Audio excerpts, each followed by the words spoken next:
Chapter 6. Midas, Baucis, and Philemon. Baucis, on a certain occasion, found his old schoolmaster and foster father, Silenus, missing. The old man had been drinking, and in that state wandered away, and was found by some peasants, who carried him to their king, Midas. Midas recognized him and treated him hospitably, entertaining him for 10 days and nights with an unceasing round of jollity. On the 11th day he brought Silenus back, and restored him in safety to his pupil, whereupon Bacchus offered Midas his choice of reward, whatever he might wish. Midas rather foolishly asked that whatever he might touch should be changed into gold. Bacchus consented, though sorry that he had not made a better choice.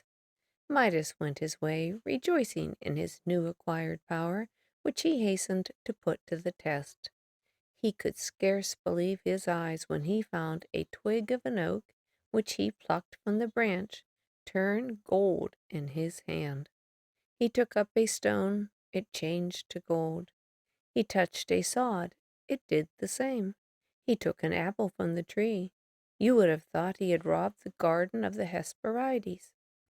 His joy knew no bounds, and as soon as he got home, he ordered his servants to set a splendid feast on the table. Then he found, to his dismay, that whether he touched bread, it hardened in his hand, or put a morsel to his lips, it defied his teeth. He took a glass of wine, but it flowed down his throat like melted gold.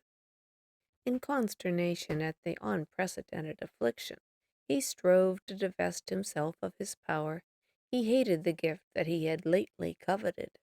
But all in vain. Starvation seemed to await him. He raised his arms, all shining with gold, in prayer to Bacchus, begging to be delivered from his glittering destruction.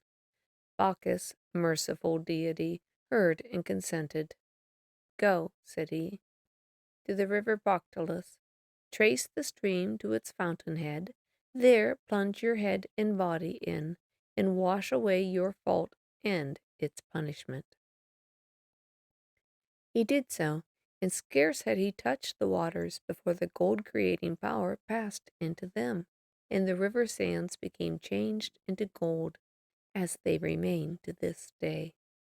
Thenceforth Midas, hating wealth and splendor, dwelt in the country, and became a worshipper of Pan, the god of the fields. On a certain occasion Pan had the temerity to compare his music with that of Apollo, and to challenge the god of the lyre to a trial of skill. The challenge was accepted, and Timulus, the mountain god, was chosen as umpire. The senior took his seat and cleared away the trees from his ears to listen. At a given signal, Pan blew on his pipes, and with his rustic melody gave great satisfaction to himself and to his faithful follower Midas, who happened to be present.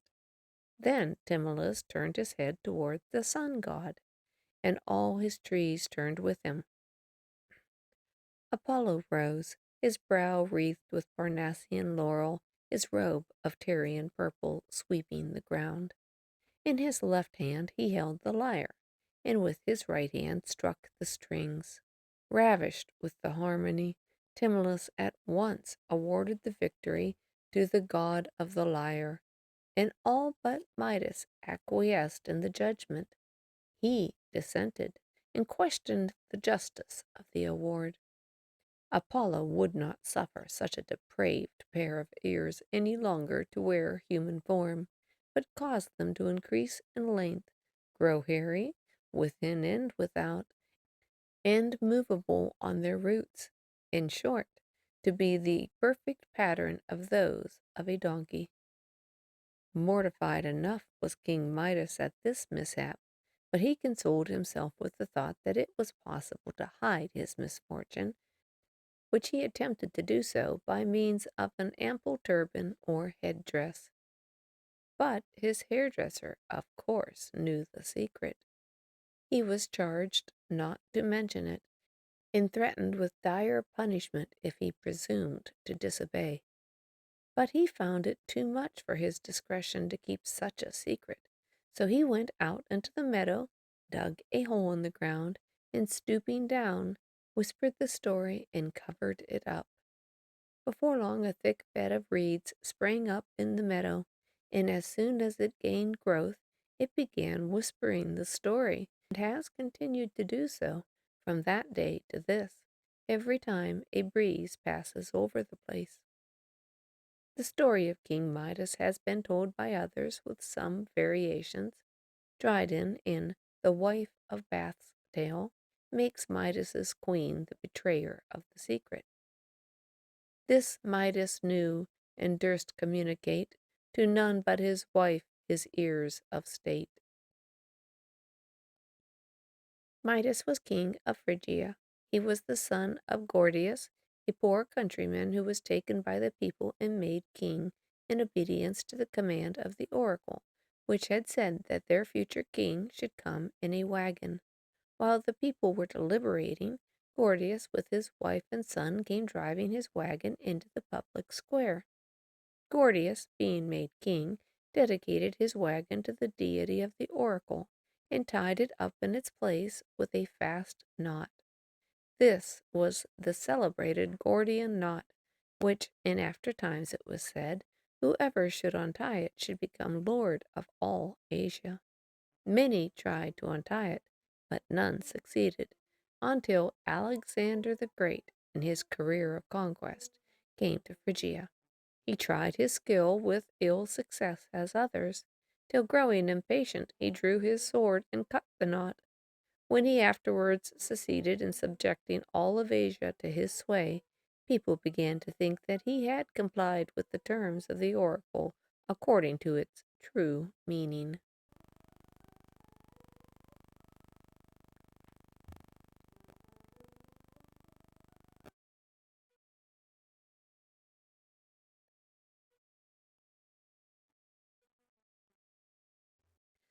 Baucis in Philemon. On a certain hill in Phrygia stands a linden tree and an oak, enclosed by a low wall. Not far from the spot is a marsh, formerly good habitable land, but now indented with pools, the resort of marsh birds.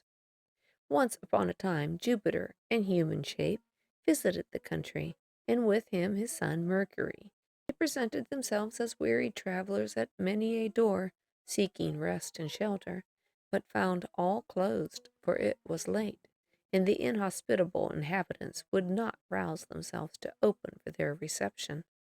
At last a humble home received them, a small thatched cottage, where Baucis, a pious old dame, and her husband Philemon united when young and had grown old together. Not ashamed of their poverty, they made it endurable by moderate desires and kind dispositions. One need not look there for master or servant. The two were the whole household, master and servant alike. When the two heavenly guests crossed the humble threshold and bowed their heads to pass under the low door, the old man placed a seat on which Baucis, bustling and attentive, spread a cloth and begged them to sit down. Then she raked out the coals from the ashes and kindled up a fire, fed it with leaves and dry bark, and with her scanty breath blew it into a flame. She brought out of a corner split sticks and dry branches, broke them up, and placed them under the small kettle. Her husband collected some pot herbs in the garden, and she shred them from the stalks and prepared them for the pot. He reached down with a forked stick a flitch of bacon hanging in the chimney, cut a small piece, and put it in the pot to boil with the herbs, setting away the rest for another time. A beechen bowl was filled with warm water that their guest might wash. While all was doing, they beguiled the time with conversation. On the bench designed for the guest was laid a cushion stuffed with seaweed, and a cloth, only produced on great occasions, but ancient and coarse enough, was spread over that. The old lady, with her apron on, with trembling hands set the table. One leg was shorter than the rest, but a piece of slate put under restored the level. When fixed, she rubbed the table down with some sweet-smelling herbs. Upon it she set some of the chaste Minerva's olives, some cornel berries preserved in vinegar, and added radishes and cheese, with eggs lightly cooked in the ashes. All were served in earthen dishes, and an earthenware pitcher with wooden cups stood beside them.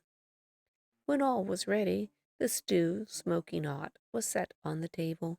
Some wine, not of the oldest, was added, and for dessert apples and wild honey, and over and above all, friendly faces and simple but hearty welcome. Now while the repast proceeded, the old folks were astonished to see that the wine, as fast as it was poured out, renewed itself in the pitcher of its own accord. Struck with terror, Baucis and Philemon recognized their heavenly guests. They fell upon their knees, and with clasped hands implored forgiveness for their poor entertainment. There was an old goose which they kept as guardian of their humble cottage, and they bethought to make him a sacrifice in honor of their guests. But the goose, too nimble, with the aid of feet and wings, for the old folks, eluded their pursuit, and at last took shelter between the gods themselves. They forbade it to be slain, and spoke in these words: "We are gods. This inhospitable village shall pay the penalty of its impiety. You alone shall go free from the chastisement. Quit your house and come with us to the top of yonder hill." They hastened to obey, and staff in hand labored up the steep ascent. They had reached to within an arrow's flight of the top, when turning their eyes below, they beheld all the country sunk in a lake, only their own house left standing. While they gazed with wonder at the sight and lamented the fate of their neighbors, that old house of theirs was changed into a temple. Columns took the place of corner posts, the thatch grew yellow and appeared a gilded roof, the floors became marble, the doors were enriched with carvings and ornaments of gold. Then spoke Jupiter in benign accents: "Excellent old man, and woman worthy of such a husband, speak, tell us your wishes. What favor have you to ask of us?" Philemon took counsel with Baucis a few minutes, then declared to the gods their united wish.